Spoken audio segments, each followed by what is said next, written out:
Romanos. Esta feita a gente vai entrar no capítulo 4, capítulo novo. Amém?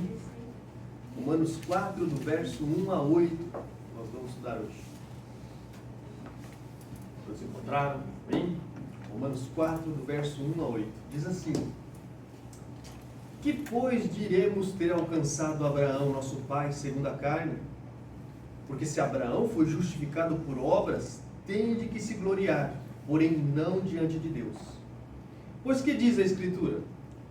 Abraão creu em Deus e isso lhe foi imputado para a justiça. Ora, ao que trabalha, o salário não é considerado como favor, e sim como dívida. Mas o que não trabalha, porém crê naquele que justifica o ímpio, a sua fé lhe é atribuída como justiça. E é assim também que Davi declara ser bem-aventurado o homem a quem Deus atribui justiça, independentemente de obras. Bem-aventurado aqueles cujas iniquidades são perdoadas e cujos pecados são cobertos. Bem-aventurado o homem a quem o Senhor jamais imputará pecado. Oremos. Deus Santo, Deus amado, teu povo se reúne mais uma vez, Senhor, para ouvir a tua santa palavra, para aprender. Que o Senhor possa derramar da tua graça, do teu Espírito sobre nossas vidas, que o Senhor possa abrir o nosso coração, o nosso entendimento, para que compreendermos a tua santa, sagrada Escritura, ó Pai, para que possamos ser moldados cada dia mais, ó Pai, pela tua santa palavra, crescer a imagem de Cristo, e que teu reino possa avançar. Em nome de Jesus te pedimos e te agradecemos. Amém. Amém, queridos. Hoje nós vamos dar continuidade, como eu disse, na Epístola de Paulo aos Romanos, e hoje a gente entrou no capítulo 4, né? Um novo capítulo, e aqui já recapitulando o que a gente aprendeu, né? A gente já passou por muita coisa.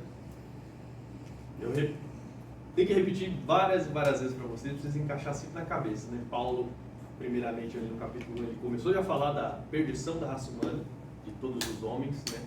Judeus e gentios. E nós vimos lá no capítulo 3, a partir do verso 21 até o verso 31 praticamente, Paulo mostrou o único caminho de salvação para nós, que foi ali mediante Jesus Cristo. E a gente acessa essa justificação, a gente é justificado, a gente é salvo mediante a fé, e a fé somente, né?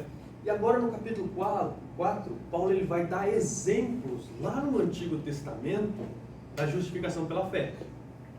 Porque uma coisa, se você tem isso na sua mente, que o povo do Antigo Testamento ele era justificado por obras, tire isso da sua mente. Porque eles eram justificados ou salvos da mesma maneira que nós somos hoje, pela fé. E Paulo agora ele vai dar exemplos para nós dessa justificação. Certo? Por que Paulo precisa provar, né? Já ele vai dar provas pela Escritura, né? Por que ele precisa provar? Primeiro, os seus leitores. Não sei se vocês lembram no comecinho, quando a gente começou a estudar a carta de Paulo aos Romanos, a gente falou que para que público Paulo está falando, que é judeus e gentios. Lá as pessoas que faziam parte da igreja de Roma lá eram judeus e gentios. Por isso que a gente vê na questão dos judeus que Paulo sempre está recorrendo à lei de Moisés, sempre está recorrendo ali às escrituras judaicas para provar o seu argumento. Que nem a gente viu que Paulo começou a falar sobre a questão do pecado, que os homens são pecadores, todos estão debaixo do pecado e ninguém tem favor diante de Deus por causa disso. Não importa se você é judeu ou se você é gentil. E Paulo usou as escrituras que a gente viu lá, né, usou, se não me engano, foi 6 versículos de Salmos e 1 de Isaías para provar a pecaminosidade de todos os homens. E Paulo vai fazer a mesma coisa aqui no capítulo 4. Então, havia boataria acerca de que Paulo ele não era um verdadeiro judeu, não era um judeu legítimo, né? Por isso que ele pregava contra a circuncisão, contra a guarda de dias, guarda de sábado, contra a lei de Moisés. E o pessoal achava que, por causa disso, né, Paulo não merecia ser ouvido. Mas nós vimos que Paulo até agora tem mostrado para nós que a lei não salva. Que a circuncisão, não importa se você é judeu, se você é circuncidado, se você guarda a lei, você também é pecador como os demais homens. Não importa se você recebeu privilégios, não é, irmão? Você lembra? Não importa se você recebeu privilégios, isso não te dá nenhuma vantagem diante de Deus. Paulo não que ele esteja pregando contra as instituições de Israel, mas ele está mostrando para as pessoas que isso não salva. Porque só há um meio de salvação, que é mediante a fé nas obras de Jesus. Vimos até aqui também que essas coisas, né, como eu disse, essas coisas que a circuncisão, a lei, elas não favorecem ninguém. E para não pensarem que Paulo está inventando isso, ele vai trazer provas, né, nas Escrituras para não é favorecer, para mostrar que o que ele está trazendo não é nada novo. Lembra que a gente falou sobre isso? O que Paulo está trazendo não é nada novo, é só os cumprimentos das promessas do Antigo Testamento que Deus deu lá. Então, e para falar disso hoje, né, desse texto aqui, lembrando de história, eu gosto muito de monasticismo. Eu sempre estudo o movimento monástico desde os seus primórdios, desde quando ele se iniciou na história da igreja, até praticamente a época da Reforma, ali, como praticamente meio que amenizou, né? Não se extinguiu, até hoje tem monges e tal. Desde o começo da história da igreja, esse movimento monástico foi o quê? Para buscar pureza, buscar santidade. Né?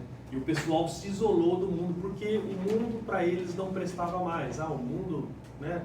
O mundo não presta mais, eu quero me isolar, né? Eu não quero ter contato para que eu não me contamine com o mundo, com a pecaminosidade do mundo. E isso começou ali já no século III, né, depois de Cristo. E chegando no quarto, quando Constantino se converte, o imperador, né, ele favorece os cristãos, né, favorece as instituições da igreja, vamos dizer assim, das catedrais, das igrejas, né, os prédios, para que o povo se reúna. Só que nisso, boa parte do mundo pagão, entre aspas, virou cristão, entre aspas.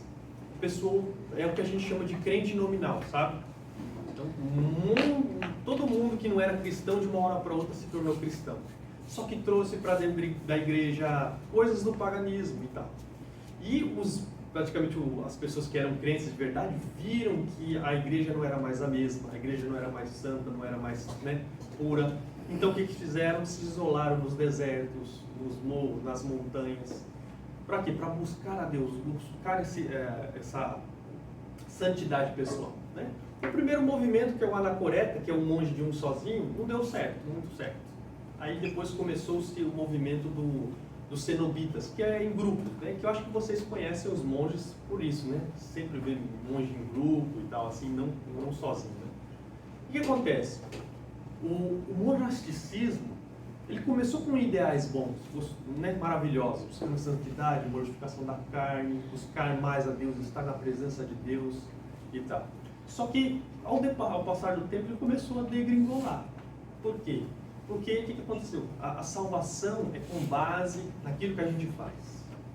Nós vemos alguns monges, como João Cassiano, por exemplo, no século IV, ele teve contato com os monges do Egito e ele levou as instituições monásticas para a Europa, né? Lá em Marseille. E ele foi um ferrenho combatedor das ideias da graça, né? Defendidas por Santo Agostinho. Ele, como Hilário de Poitiers, foram grandes ferrenhos falando que não, que a gente é salvo porque pelo que a gente faz, né? Trouxe isso para a história da igreja. Isso, querendo ou não, gente, moldou a história da igreja. E a gente vê, se vocês pegarem os escritos monásticos, né, a escada da divina ascensão de João Climacus, que tem 30 degraus, assim, para você chegar à ascensão divina. E por aí vai e tal. Isso, querendo ou não, moldou a igreja medieval. Então, a igreja, ela tinha como modelo de salvação as obras, aquilo que você faz. Só que isso foi interrompido na Reforma Protestante, porque a Reforma Protestante, ela voltou para as Escrituras. Quando a gente volta para as Escrituras, a gente deixa aquilo que aquela tradição errônea, errada, aqueles conceitos errados que a gente tinha acerca de como são as coisas, porque a Escritura é a verdade, ela prevalece para todo sempre. Quando os reformadores olharam para a Escritura, viram que a justificação, a salvação não é com base no que a gente faz, mas é com base na fé somente. E é isso que Paulo vai procurar mostrar para nós. Nós vamos ver que os judeus, eles tinham ideias erradas acerca de um dos das principais figuras que a gente vai falar hoje, que é Abraão. E Paulo vai mostrar nas Escrituras, não, nas Escrituras está aqui, Abraão foi justificado pela fé, e não pelas obras da lei. Tá certo? A verdade central de hoje, para vocês memorizarem o que a gente vai aprender hoje. A justiça é imputada a todo aquele que crê. Ela não procede das realizações humanas, mas sim da graça concedida por Deus. Então, lembra disso, a justiça ela é atribuída, ela é colocada na conta de vocês no momento em que vocês creem, no momento em que vocês depositam fé no Senhor Jesus. Aí na sua conta é atribuída, né, colocada, imputada a justiça. Ela não procede que das realizações, a gente tem falado várias vezes sobre isso, não tem? Que a salvação não é com base nas obras, mas é com base no quê? Na graça concedida por Deus. E essa graça se deu mediante o quê? O nosso Salvador, Jesus Cristo. E vocês lembram da palavrinha aqui? Não sei se vocês lembram da palavrinha imputação. Vocês lembram? Lembra, irmã Marilene? Lembra, irmã Mônica? Lembra, Jana? O que é a imputação? Vocês lembram? Paulo ele vai falar muito de imputação agora no capítulo 4 de Romanos. Ele fala 9 vezes, eu lembro lá, marquei lá 9 vezes que ele vai usar a palavra imputação. Tanto imputação ou atribuir ou levado em conta. E aqui estão os versículos, se vocês quiserem marcar, né? Vocês gostam de marcar as coisas? Então, 9 vezes Paulo vai falar de imputação. Vocês lembram o conceito de imputação na Bíblia? Quantas imputações nós temos na Bíblia? Assim, na doutrina da imputação. Vocês lembram? De Adão para nós. Isso. A Mônica? Alguém? De Cristo, a justiça de Cristo em nós. Isso, é a terceira. Eu coloquei Eu não aqui. lembro. 3 imputações da Bíblia, que a gente já falou várias vezes sobre isso, né? Primeiro, o pecado de Adão em nós. Quando Adão pecou, o pecado dele, a culpa dele, foi colocada na nossa conta, foi acreditada na nossa conta, porque ele é o que? O nosso representante. Nós temos falado isso e a gente vai entrar nisso no capítulo 5. A segunda imputação, né? Que a Jana esqueceu, né? É a principal. É o nosso pecado em Cristo. Quando nós depositamos fé no nosso Senhor Jesus Cristo, o nosso pecado, né, a nossa culpa, ela é acreditada, é colocada na conta de Jesus, colocada nos ombros de Jesus. E a terceira imputação é a justiça de Cristo imputada na nossa conta. Né? A gente já falou sobre isso, que Cristo, durante a vida dele, ele cumpriu a lei. Ele viveu do jeito que a gente deveria ter vivido. Deveria viver, né? Na verdade.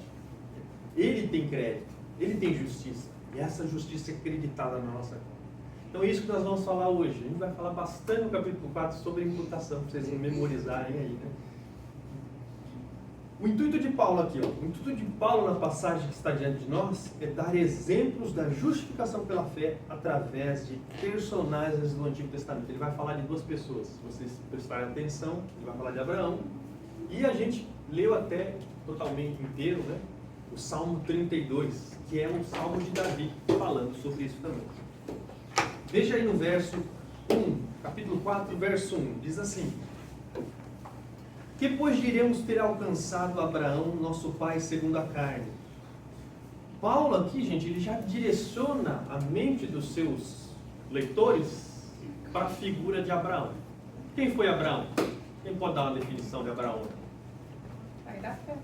Pai da fé. Quem mais? Vai, meu amor. Vamos lá, quietinho. O Hiro, não tô ligado. Dá uma definição de Abraão aí.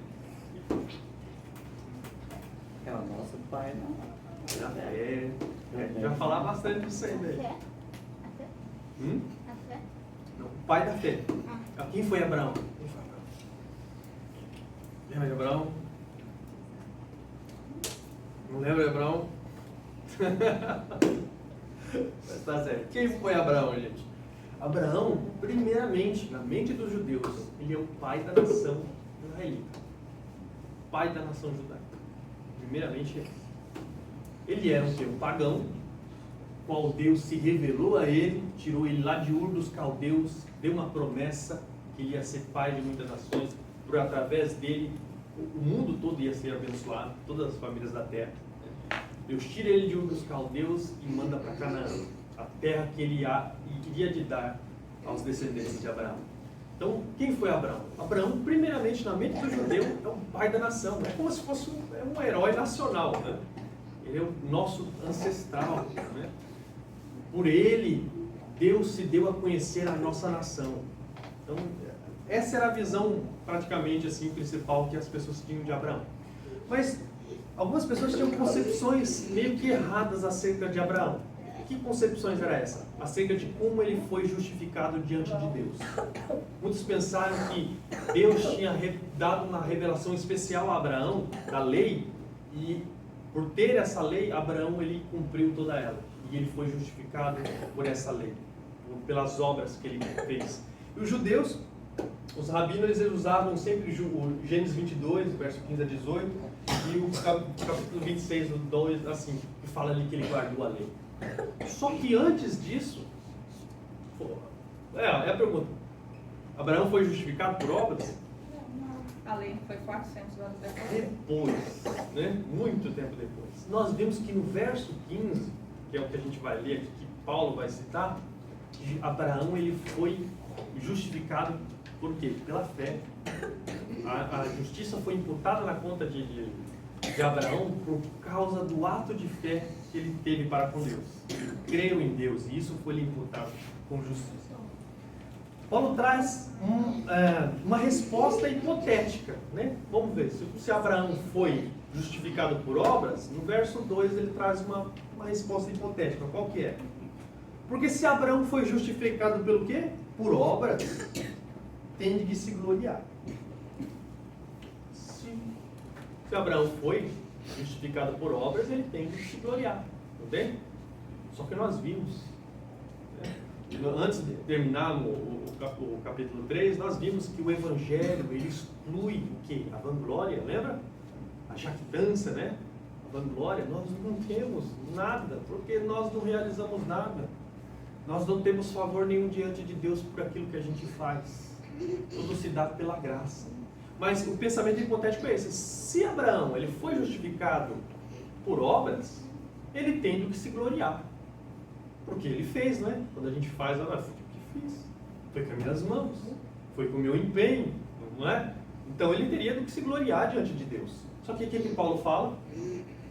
No finalzinho do verso 2, porém não diante de Deus. Nós não temos nada diante de Deus. Nada. Não tem como nós se gloriarmos diante de Deus. E nós temos falado constantemente sobre isso, não temos? Que todas as nossas obras não prestam para Deus. Não tem como ganhar favor diante de Deus, porque elas são maculadas. Adão, quando ele pecou, ele maculou a nossa alma, maculou o nosso ser. Por isso que tudo que nós tocamos, tudo que nós fazemos, não consegue favor nenhum diante de Deus.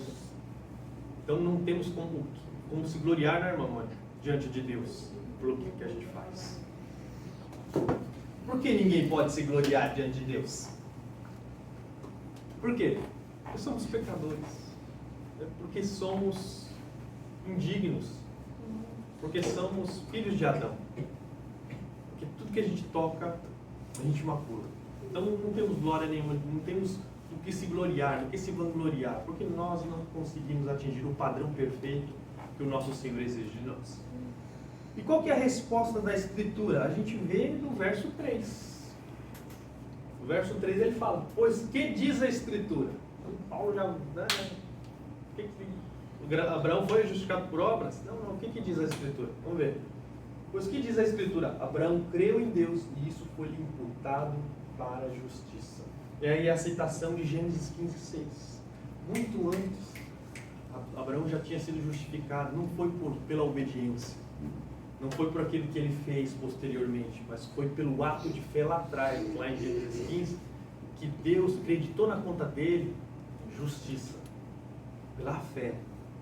Então Paulo já mostra aqui, ó, que o nosso pai Abraão, nosso ancestral, né, o pai da nação, ele foi justificado por fé, ele não foi justificado por obras, não foi justificado por aquilo que ele fez. Claro que, gente, que a fé verdadeira, ela cumpre a lei de Deus. Como a gente tem sempre falado, que o verdadeiro cristão, ele não vive de qualquer jeito, mas ele vive para o Senhor, ele não tem prazer de andar no pecado, ele é obediente às leis de Deus, ele é obediente àquilo que Cristo estabeleceu. Nós se tornamos novas criaturas. Por isso que lá em Tiago fala que a fé sem obras é morta. Como é que a gente sabe que a pessoa é uma verdadeira cristã? Porque ela frutifica. Eu conversando com um irmão essa semana no serviço, e ele falando que tinha contato com alguns cristãos, e a gente, cara, eu olho para a vida deles, eu não vejo fruto, né? Eles dizem que são cristãos e cristãos há anos, só que não tem aquele crescimento, vamos dizer, espiritual, né? Não tem fruto. Tipo, a gente olha assim, é um cristão nominal, ele é só de nome, só da boca para fora, né? Mas não demonstra na sua vida obediência. Quando você está perto, sabe, é como você está perto de um ímpio, de uma pessoa que nunca conheceu a Deus. Por isso que isso aí é muito perigoso. Perigoso estar na igreja, gente, estar morto espiritualmente, não ser salvo verdadeiramente. Porque aquele que creu, lembra disso? Aquele que creu, ele é obediente ao Senhor, ele dá frutos, né? Ele não vive de qualquer jeito. Então Abraão, posteriormente, depois que ele creu, com certeza ele obedeceu a Deus, né? E essa obediência é parte de um coração agradecido àquilo que o Senhor fez. Paulo continua, no verso 4. Ora, o que trabalha, o salário não é considerado como um favor, e sim como dívida. Então, imagine se a fé, se a salvação fosse mediante o cumprimento de regras, Deus seria nosso devedor. Dá para perceber? Como é distorcido isso? Deus seria nosso devedor, porque, Senhor, eu acordei cedo para orar, li a minha Bíblia, eu fui na igreja, eu participei dos grupos, eu fiz orações no monte, fiz um monte de coisa, né? Contribuí na igreja, fiz missões, fiz isso, fiz aquilo, e o Senhor me deve a salvação. Eu tenho o direito de estar no céu por aquilo que eu fiz, por aquilo que eu fiz. Deus se torna o nosso devedor. Mas é o contrário, nós devemos tudo a Ele. Olha que eu sempre falei para vocês, que o homem ele quer parte da glória de Deus. Deus pode ter feito 99%, eu fiz 1%. Está querendo roubar a glória de Deus. Por isso que toda a glória é dele, porque tudo foi feito pelo nosso Senhor. Olha que distorção que é. Se a salvação fosse adquirida mediante esforços pessoais, Deus nos deveria a salvação. Imagine você falando para Deus, Senhor, me dá o que eu mereço. Eu estava vendo até um Reels do Augusto Podemos essa semana. Senhor, eu só quero o que eu mereço. Agora só que eu mereço, então vai abrir a terra e você vai direto para o inferno. Porque é isso que nós merecemos. Nós não merecemos nada diante de Deus. A única coisa que nós merecemos é sua ira, sua justiça divina nos punindo. Por isso que nunca ore assim, Senhor, só me dá o que eu tenho direito. Não faça isso. Senhor, tenha misericórdia de nós, porque nós não merecemos nada. Tudo é graça, gente. Deus não nos deve nada. Deus não nos deve nada. Nós devemos tudo a Ele. Nós devemos nossa existência, nosso andar, nosso caminhar, porque nele nós vivemos, nos movemos e existimos. Olha só. Tudo é graça. Tudo é graça. Então nós devemos, não é Ele que nos deve. Mas Paulo continua aqui, ó. Mas o que não trabalha, porém crê naquele que justifica o ímpio, a sua fé lhe é atribuída como justiça. Mas o que não trabalha, o que está referência ao quê, gente? Aquele que não confia nos seus próprios méritos.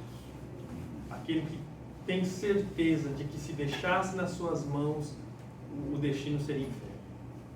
Ele não vê em si mesmo, né, mérito nenhum.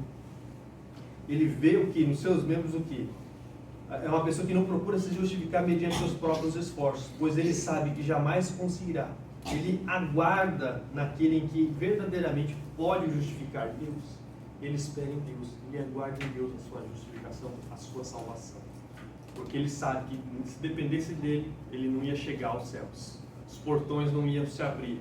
Os homens tentaram criar uma torre que chegasse até o céu. Eles queriam, né, se tornarem deuses, entre aspas, né, pela sua própria força. Mas é uma tentativa frustrada de nossa parte pensarmos que nós conseguimos chegar lá. Nós somos indignos. Gosto muito de Agostinho, que ele fala, Ele nos tornou dignos de sermos chamados de filhos. Ele nos adotou pela sua graça.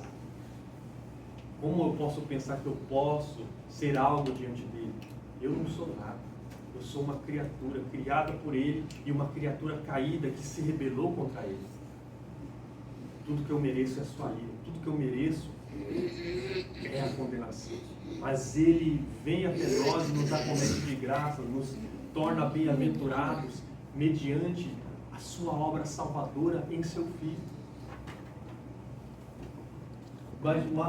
Olha só, olha, continua com o verso aqui, quer ver? Olha, o que não trabalha, legal. Olha, o que trabalha, o salário não é considerado como favor, assim como dica. Aí ele fala, mas ao que não trabalha, porém, crê naquele que justifica o ímpio. Olha a palavra ímpio, justifica o ímpio. Quem justifica o ímpio, gente? Quem? Isso, Deus. Quem justifica o ímpio? Deus. Gente, essa aqui é uma frase chocante para o judeu. O judeu que estava lendo a carta lá aos romanos, quando ele ouviu isso, Deus justifica o ímpio. Como assim? O ímpio, ele deu as costas para Deus. O ímpio, ele se rebelou contra Deus. O ímpio não quer nada, ele só merece a ira divina. Como assim Deus vem e justifica o ímpio? Já é de chocar na mente do judeu isso. E daqui a gente pode observar duas coisas nesse verso, gente. Que é o requerimento para a gente ser justificado. A gente vai ver, falar sobre a convicção de pecado. E como Deus justifica o ímpio sem deixar de ser justo. Que a gente já falou sobre isso, né? Uma das primeiras coisas é a convicção de pecado, gente.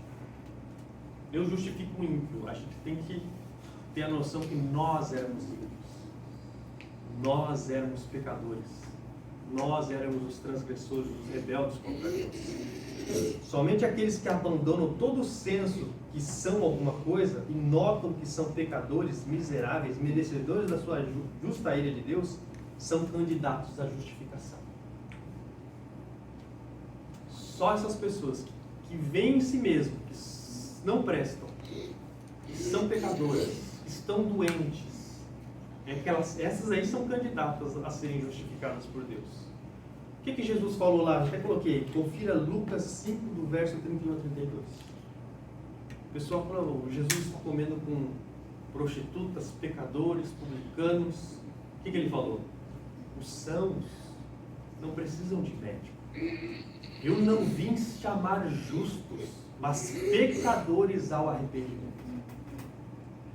Então a primeira coisa, gente, é a convicção de pecado. Você tem que saber que isso é mal. Você tem que ter convicção disso. Porque o que eu falei uma certa vez, você não vai dar o segundo passo. Porque quando a gente nota que a gente está doente, que a gente carece de Deus, a gente corre, a gente vai para aquele que pode resolver o nosso problema. E esse problema nós não conseguimos resolver por nós mesmos.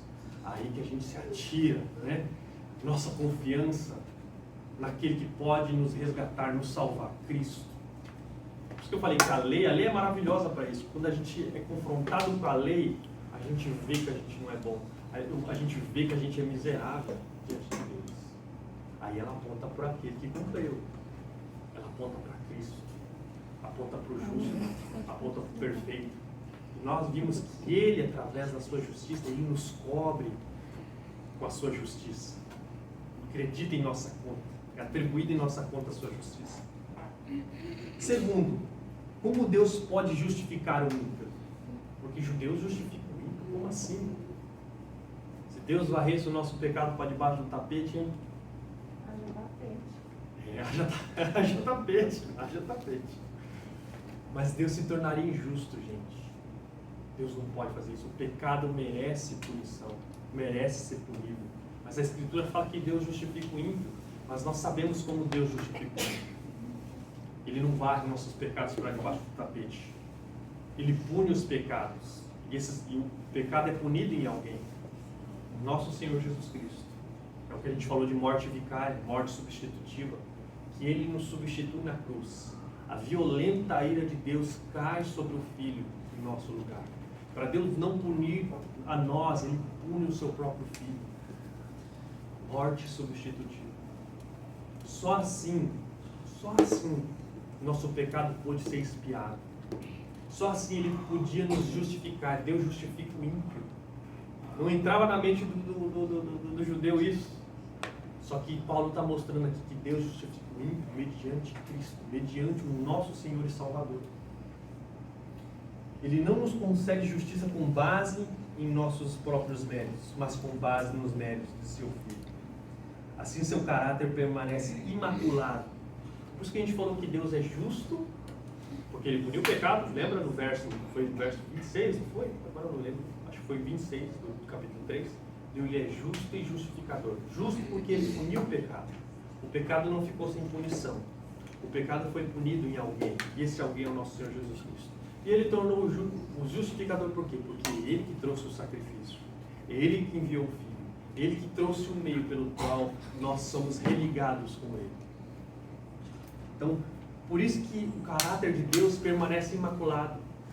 Porque se ele justificasse o ímpio, imagina, né, um juízo injusto, o cara sabe que a pessoa transgrediu a lei, matou, fez atrocidades, e o juiz vai lá e fala, não vou te culpar não, né, irmão?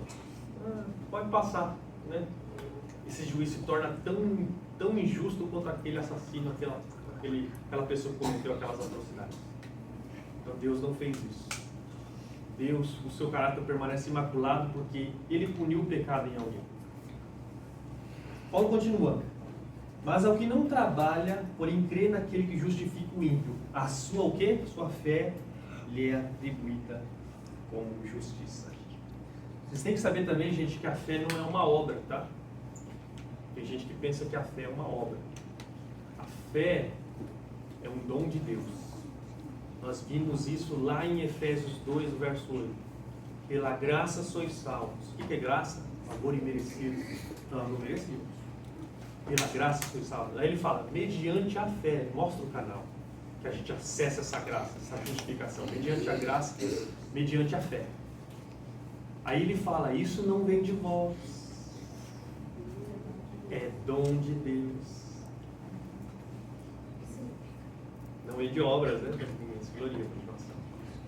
Nós falamos que nós estávamos mortos espiritualmente. O que o morto faz, meu amor? Não faz nada. Assim nós éramos mortos espirituais, nós não queríamos a Deus. Só que um dia a graça nos acometeu. Deus veio em nosso encontro mediante o seu evangelho. Como aconteceu com Abraão. Abraão vivia no paganismo lá em Ur dos Caldeus. Mas um dia Deus se revelou a Abraão. E quando Deus se revelou a Abraão, Abraão creu nele. A mesma coisa quando o evangelho chegou até nós.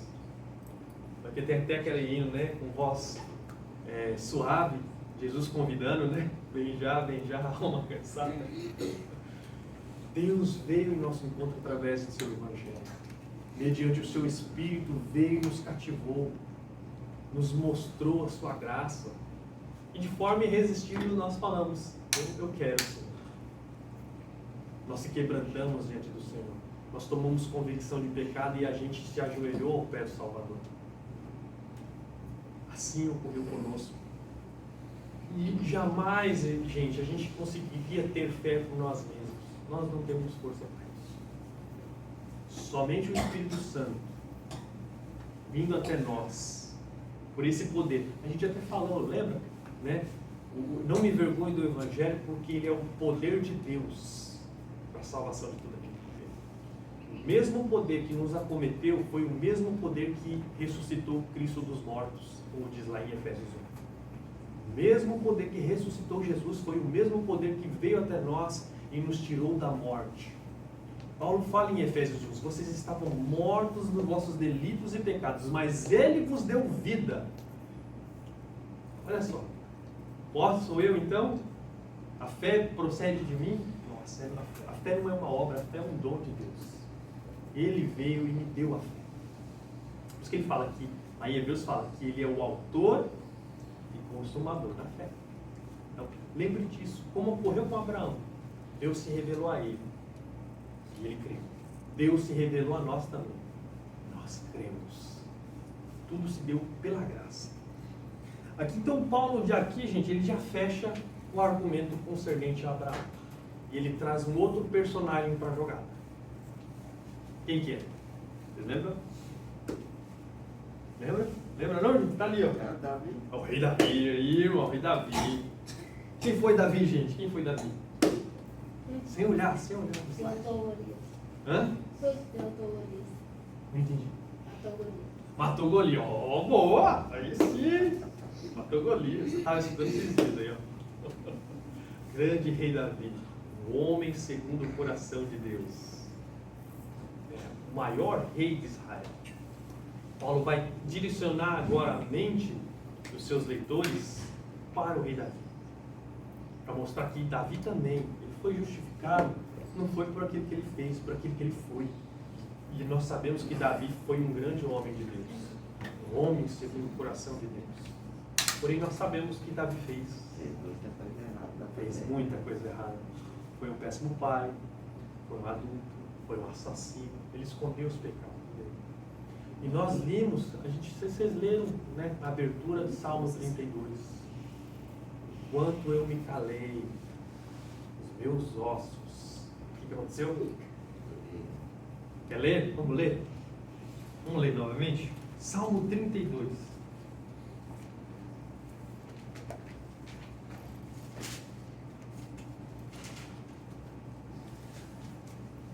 Salmo 32, verso 1.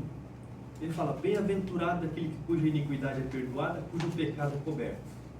Bem-aventurado o homem a quem o Senhor não atribui iniquidade, e em cujo espírito não há dolo. Enquanto calei, os meus ossos envelheceram os meus ossos, pelos meus constantes gemidos todo dia, porque a tua mão pesava de noite sobre mim, e o meu vigor se tornou em sequidão de dia. Olha isso. A gente viu o que Davi se tornou. Por mais que fosse um homem maravilhoso, a gente torce por ele na Bíblia, mas ele teve seus grandes pecados. Grandes pecados. E o que ele fala aqui? O que Paulo, citando Davi, o que Davi fala? E assim, olha aqui, ó. E assim também que Davi declara ser bem-aventurado. O que é bem-aventurado? Vocês lembram dessa palavra aí? É uma pessoa feliz, completa, realizada. Ele fala: bem-aventurado o homem a quem Deus atribui justiça, independentemente de obras. Bem-aventurado aqueles cujas iniquidades são perdoadas, cujos pecados são cobertos. Bem-aventurado o homem que o Senhor jamais imputará pecado. Davi adulterou, Davi matou o marido de Batseba, Urias, o teu, e ele escondeu o pecado. Mas olha o que ele fala aqui: bem-aventurado, feliz, completo, realizado é a pessoa em qual Deus não imputa a ele pecado. Ele fala que não é por obras, né? Isso não ocorre por obras, independente de obras. Bem-aventurado aquele cujas iniquidades são perdoadas, gente, e cujos pecados são cobertos. Bem-aventurado o homem a quem o Senhor jamais imputará pecado. E a gente sabe porque Deus não imputa em nós o nosso pecado mais. Porque lembra que a gente falou que bodes, touros, lá, os animais sacrificados não podiam perdoar pecados? Porque Deus tinha em vista no futuro o sacrifício perfeito que removeria todos os pecados. Por isso que Deus não imputa mais os pecados que cometemos em nós. Todos esses pecados foram colocados sobre Jesus. Jesus foi punido. Ele é a nossa justificação. Através dele que nós se tornamos bem-aventurados, gente. Nós nos tornamos felizes, realizados. Por isso a gente deveria ser a pessoa mais feliz do mundo, porque nós temos em nós o favor de Deus. Nós temos a comunhão, nós somos reconciliados com o Pai através de Cristo Jesus. Por isso que ele fala: bem-aventurado, é uma pessoa feliz, realizada, completa. Leia lá o Sermão do Monte. O Sermão do Monte, você está falando bem-aventurado, tal, são vocês, isso e aquilo. Os filhos do reino têm o favor de Deus. Eu gosto muito, eu peguei uma frasinha aqui de Hernandes Dias Lopes, no comentário dele, Ele fala assim, ó, Davi adulterou com Batseba, mandou matar seu marido e escondeu seu pecado. Se fosse julgado por suas obras, seria condenado. Se fosse tratado segundo os seus méritos, receberia morte, não perdão. Porém, em vez de condená-lo, Deus o perdoa. Em vez de atribuir-lhe culpa, atribui-lhe justiça. Em vez de expor o seu pecado, óbvio, em vez de deixá-lo viver esmagado pela culpa, oferece gratuitamente a bem-aventurança do perdão e da justificação. Olha só, isso que Deus faz conosco. Isso que Deus faz conosco, nos perdoando, nos remindo, nos reconciliando consigo, não colocando na nossa conta mais, não levando em conta mais os nossos pecados. Mas todos eles foram lançados no seu Filho. Deus perdoa ímpios que reconhecem seu estado miserável. Ele os justifica mediante a obra purificadora de seu Filho. Deus torna os homens bem-aventurados mediante a fé, pois não atribui mais a eles os pecados que os faziam dignos de punição, mas ao contrário, pela sua graça os torna justos mediante os méritos de Jesus Cristo. Tenha isso na sua mente. Pregue isso. Manifeste isso. Abra essas páginas sagradas para as pessoas que vocês conhecem e apresentem essa mensagem salvadora, reconciliadora, né, do Senhor.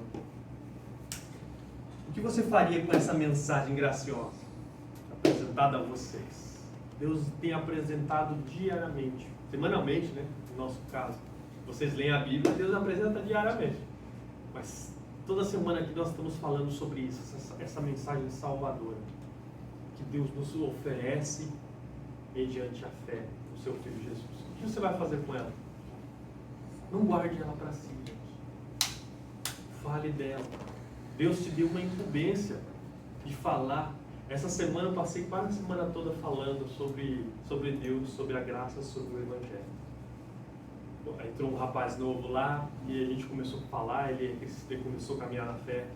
A gente começou a conversar sobre graça e eu vi, nossa, como ele estava meio perdido, sem noção do Evangelho. Porque ele cria que a salvação era por obras, era por aquilo que ele faz. Eu falei, não, peraí, vamos ajeitar isso aqui. Mas o que é isso? A Escritura fala disso. Eu já lancei o Efésios 2 para ele, pela graça foi salvo. Ele olhou assim, poxa, então não é a gente, não sou eu. Ele, não é você, cara. É Deus quem fez tudo em Jesus. Aí eu fui falando de imputação, de expiação, e ele ficou meio assim, caramba, não sabia que era assim, poxa, e tal, pensando que era de outro jeito.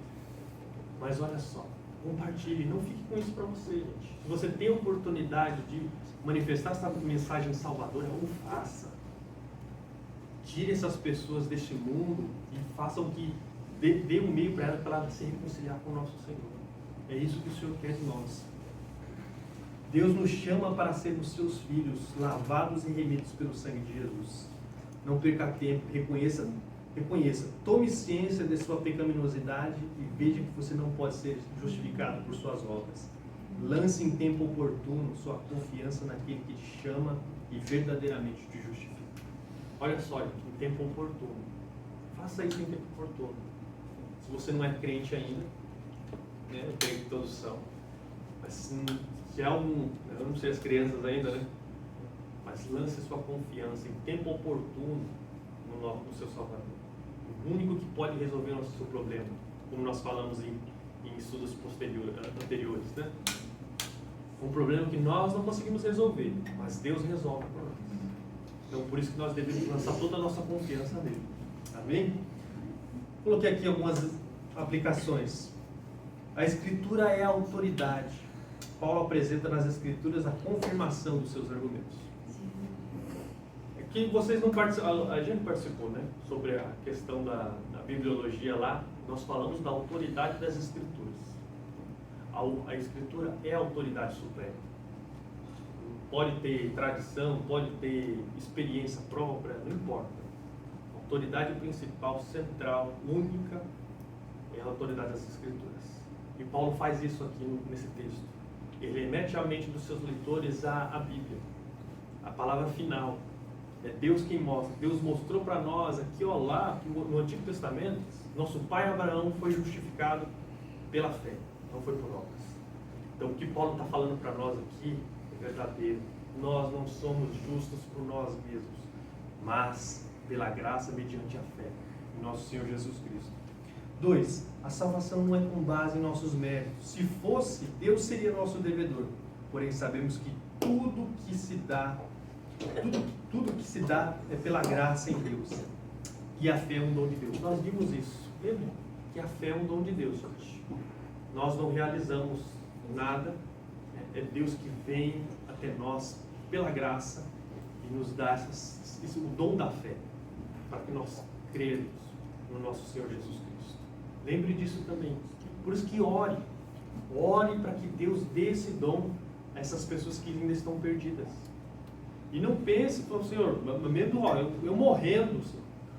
Mas no futuro, por favor, converta essas pessoas, traga elas a seus pés. Porque depende de ti, Senhor. Ela está morta. Ela, pelas próprias forças, ela não vai conseguir chegar até ti. Mas o Senhor pode dar vida a elas. Porque tudo é dom, é o seu dom, é a sua graça. Lembrem disso. 3. Os únicos que estão aptos para a salvação são aqueles que reconhecem seu estado de miséria. É o que a gente falou, convicção de pecado, gente. Enquanto você não tiver convicção de pecado, enquanto as pessoas não tiverem convicção de pecado, elas não vão querer o Salvador. Não vão entender a gravidade do seu problema e não vão buscar pelo remédio que pode, curar a sua alma. E eu falando com o rapaz lá na empresa, né? Quando eu falei de pecado, ele, não imagina se você pregar isso na igreja, todo mundo vai sair da igreja falando que a gente é pecador. Eu falei, mas a Escritura diz assim, assado, e mostra o nosso pecado. Aí já, a pessoa já fica meio, como assim? Poxa, a pessoa tem que ter estômago então para ficar na tua igreja, hein? Eu falei, irmão, só as pessoas que são bíblicas mesmo, que querem a palavra de Deus, elas vão ficar lá. Porque é isso que ocorre. Eu sempre falei para ele, assim, olha, primeiro eu mostro a enfermidade, depois eu dou a cura. Primeiro eu mostro como nós somos maus, depois eu ofereço a salvação, a cruz, o remédio que cura a nossa alma. E assim deve ser. Eu até falei para os antigos, sempre pregavam, batiam nessa tecla, a pecaminosidade do homem, a santidade de Deus e a salvação de Jesus Cristo. Praticamente os sermões, a maioria dos sermões antigos envolvem isso. Como nós somos maus, como nós somos pecadores, como Deus é santo e justo, e a justiça dele demanda aquele puro transgressor. E a única maneira pela qual os homens serão salvos é se eles se abrigarem debaixo da justiça de Cristo. Sem isso, a ira de Deus permanece sobre aqueles que permanecem rebeldes sobre o Senhor. E 4, é bem-aventurado aquele que confia inteiramente, mediante a fé, naquele que nos atribui justiça. Mediante eles somente somos abençoados. Não guarde seu pecado, os confesse, para que venha sobre ti tempos de refrigérios. Não faça como Davi. Enquanto eu me calei, meus ossos envelheceram, né? Não faça isso. Sempre. Nós temos um advogado junto ao Pai, nosso Senhor Jesus Cristo. Não faça isso, né? Se o pecado, você está cultivando o pecado, se lance aos pés do Salvador o quanto antes, confesse ele, né? Para que não ocorra como aconteceu com Davi. Davi era um homem de Deus, tudo tal, porém, o que ele cometeu, ele guardou para si, e Deus não se agrada. O verdadeiro cristão, quando ele peca, ele se arrepende, gente, ele se quebranta diante de Deus. Então viva assim. Lutero, ele falou que a vida do cristão é uma constante penitência, que ele fala. É uma constante vida de arrependimento, todo dia, né? Porque todo dia ele reconhece a graça de Deus, ele olha para si, poxa, eu sou tão falho, eu tenho tantas falhas, mas eu sei que o meu Redentor vive, eu sei que o Senhor, né, há de me perdoar. Se eu pequei, eu há de confessar. Ele tem uma vida quebrantada diante de Deus. Amém? Que vocês possam ter em mente essas palavras. E vamos orar? Para a gente terminar. Pai bendito, Pai santo, graças damos, Senhor, por o Senhor ter apresentado para nós novamente o único meio de salvação, que é mediante teu Filho Jesus. Não é mediante os nossos feitos, mediante as nossas obras, mas tudo se dá pela fé, pela graça que o Senhor nos deu como um dom maravilhoso. O Senhor veio até nós, mediante o Teu Santo Evangelho, abriu o nosso entendimento, o nosso coração, nos cativou nossa alma para Ti, nos trouxe novamente, nos reconciliou contigo. Senhor, continua falando conosco, continua nos dando graça e abençoando para que nós levemos essas palavras salvadoras às demais pessoas. Senhor, continua falando conosco mediante a Tua Santa Palavra, continua nos enchendo do Teu Santo Espírito, continua confortando o nosso coração e trazendo ele sempre à docilidade do Teu reino, da Tua Palavra. Em nome de Jesus nós te pedimos e te agradecemos. Amém.